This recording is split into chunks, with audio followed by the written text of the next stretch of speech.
tarot deck that was ever created was created around the 14th century, around 1441, 1442, for the Duke of Milan at that time. So it had a lot of Italian influences, of course. It was called the Visconti Sforza deck. And that particular deck was gold plated. So it was highly expensive, highly exclusive, and it was only for the Duke to use.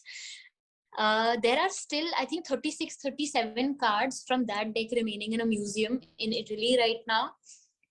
So you guys can Google it. It's called the Visconti Sforza Tarot deck. When that deck was created, it wasn't created for the purpose of divination. So tarot is a form of divination. There are a bunch of different ways that divination works. Some people look into crystal balls, some people use crystal pendulums, people use coffee grinds, tea leaves, people use salt, people also use crystals for divinations, like small chunks. And in certain African voodoo practices, they use bones. Like they don't kill people and use their bones.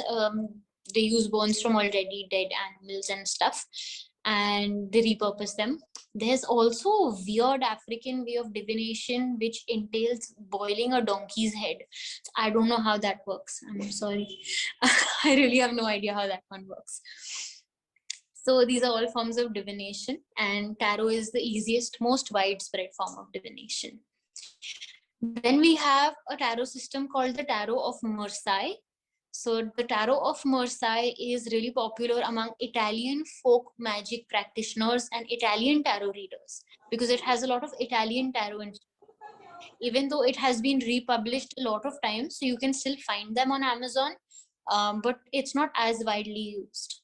Then came the Rider-Waite system of the tarot, which we're going to use. This has American influences. It has influences of, so the artwork has a little influences of Christianity, but it does not mean this is a Christian deck. Like I said, tarot has no religion.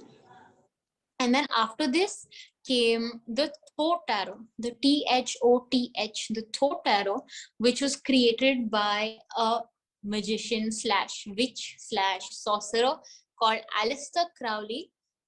And he created that deck in collaboration with a god, like a literal god called Thoth.